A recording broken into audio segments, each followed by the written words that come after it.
I'm Jacqueline Galis actually, and I'm going to be doing a presentation called Eat This Not That, but the Emory edition. So I don't know if you guys have seen the supermarket edition or just, people trying to lose weight, what best to choose at fast food restaurants. But I'm going to be focusing on the duck for freshmen. I know that they've been hearing a lot that the duck doesn't offer a lot of healthy options, and I want to teach the freshmen that yes, you might not be eating at Whole Foods, but there are definitely some healthy options here at the duck.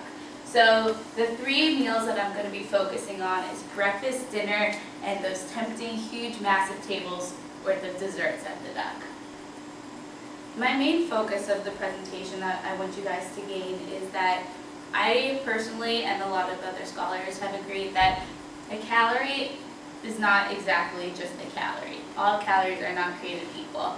I want to show people that, there are such things as healthy fats, such as olive oil, avocado, not only, refined empty calories such as sugar, which we just learned about, high fructose corn syrup, processed things that really your body doesn't gain anything from. I would like people to focus that carbs aren't all bad. You should be choosing whole grain, slow digesting, high fiber carbs rather than the refined white flour, white rice. And also when it comes to protein, I would say rather choose a lean protein such as fish, tuna, white chicken, instead of something that's full of saturated fat such as red meat, steak, which has a correlation with heart disease. So a book that I actually just finished, Good Calories, Bad Calories by Gary Taubes, I think he summed it up pretty nicely. While it's still true that a calorie is a calorie regardless of what food it came from, not all calories are created equal in the sense that foods will have a different effect on your body. So even if 2 foods are identical in their calorie counts. So I'll explain that throughout the presentation. So first, you go get some cereal and you look between the Fruit Loops and the Cheerios. People would maybe think, it's 110 calories versus 100 calories, but I want everyone to see that it's everything all-encompassing. So what about the 12 grams of sugar versus only 1 gram of sugar in the Cheerios? So I would say go for the Cheerios. Not to mention the artificial dyes, which is probably a whole different subject in the Fruit Loops. If you're craving a bagel, you gotta go to class quickly, and some might think that the cinnamon raisin bagel may be a healthier option if they hear that the raisin is some sort of fruit. You might think it's healthier, but actually I would say go with the French toast bagel with peanut butter, and let me explain why it's kind of essential to put the peanut butter on top of the bagel instead of the cream cheese. So you can see the different calorie counts, so don't get alarmed by the 10 grams of fat versus the 16 in this bagel. Let me explain why. So the glycemic index is pretty much categorizing foods that you can see here, how carbs, based on how quickly and how high they raise your blood pressure sugar. So when you create the insulin, and you don't want your blood sugar to keep spiking because that's when you feel really hungry and you get really fatigued. You want to keep it at a constant rate.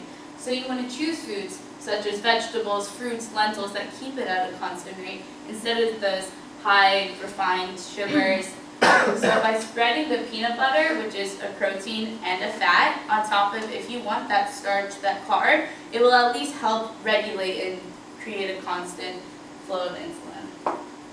So moving on to dinner. So it was kind of alarming looking at the nutrition facts for the cheeseburger at the duck, with 690 calories just for 1 cheeseburger, versus you should probably opt just for their Mediterranean veggie burger. It's made out of couscous, whole wheat bun. You can slash the calories by a lot, and even though it's less protein, it can go a long way. You're craving some, pasta, that Italian dish, and which sauce should you put on it? I would say go for the marinara plain sauce, just tomatoes, instead of opting for something like the Alfredo sauce, which is just a really heavy, rich, dense sauce that's just full of cream, which gives you all of that saturated fat that you can see here. Now moving on to those dessert tables. I would definitely say probably choose the fruit that they offer there, but if you're craving something sweet, don't deprive yourself. So you want a pudding cup. I would say go for the Oreo crumble pudding cup over the dulce de leche.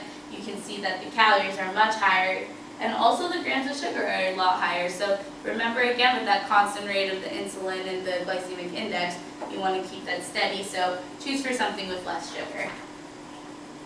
Now, lastly, I'm a cheesecake girl, but not all people are. But definitely when it comes to choosing between cheesecake and the Oreo 7-layer bar, I'd say go for the cheesecake.